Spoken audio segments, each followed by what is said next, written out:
Are you wanting to plan a vacation, but you're a little concerned about the economy? I've got some travel savvy tips on how to plan a recession-proof vacation that ensures you can still enjoy a getaway without breaking the bank. These are my top 10 tips, starting with setting a budget.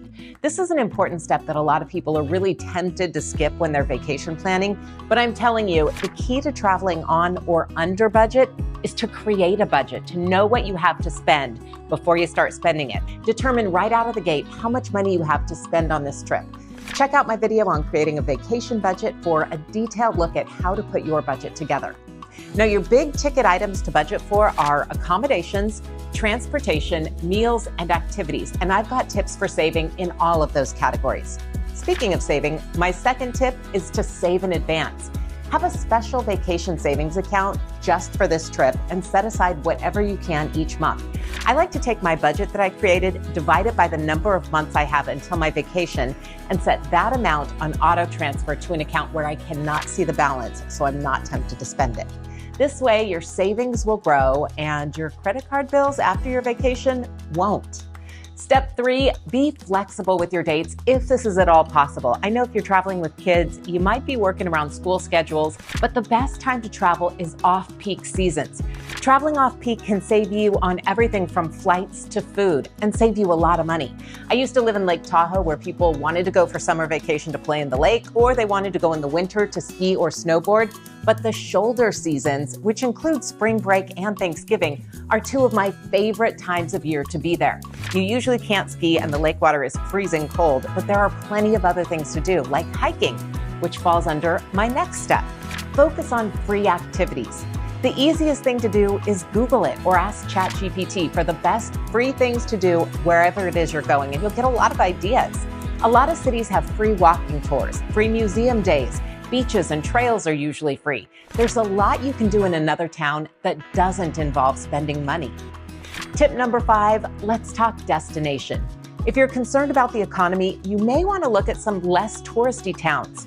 Often staying a short drive outside of your ideal destination will give you access to it, say for a day trip or 2-day trips, but it can be a lot less expensive, and it can also introduce you to a cool place that's not where everyone else is going. Also, when it comes to destination, make sure you're looking at the currency exchange rates if you're going international, and consider places where the exchange rate is in your favor. Next tip, and this is a huge one for saving money, consider alternative accommodations. Instead of a hotel room in a really touristy area, consider a house where you'll have access to a kitchen so you don't have to eat out 3 times a day. And instead of Airbnb, think about maybe a home exchange. Home swaps are my favorite way to stay pretty much anywhere in the world. The platform that I use, Home Exchange, charges an annual fee of $220, and that's for all the exchanges you want in 1 year. So whether you're spending 1 night, 1 week, or 1 month on vacation, you're only going to pay $220 for the whole year.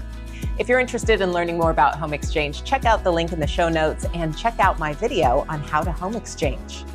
Tip number 7, eat like a local. I mentioned this already, but if you get a home, you'll have a kitchen.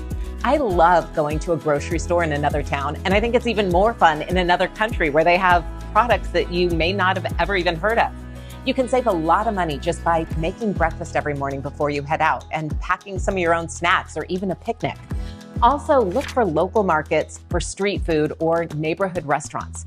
If you're staying at a home or even a hotel, ask for recommendations for some authentic local food. It'll oftentimes be a lot cheaper, and it's definitely going to save you money compared to eating out in the hotel district or anywhere near a tourist trap.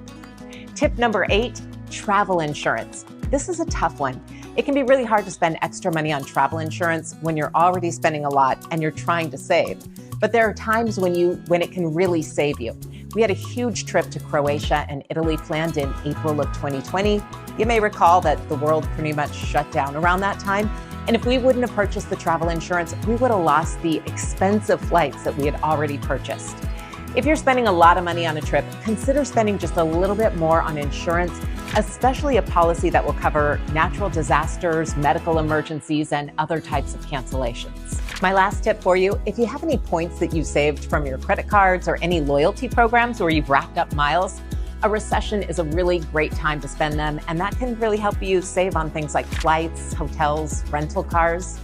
In short, I know it's scary to think about going on vacation if the economy may be going south, but with a little bit of planning ahead, you can safeguard your travel and make it much less stressful and make sure that you still get that vacation you want. For some additional ways to save on vacation, check out this video, my 5 secrets to cutting costs and saving big on travel. And of course, if this was helpful, please subscribe for more tips and feel free to leave me a comment below. I'd love to hear where you're hoping to go next and if you have any great tips that I haven't included here. Happy vacation planning.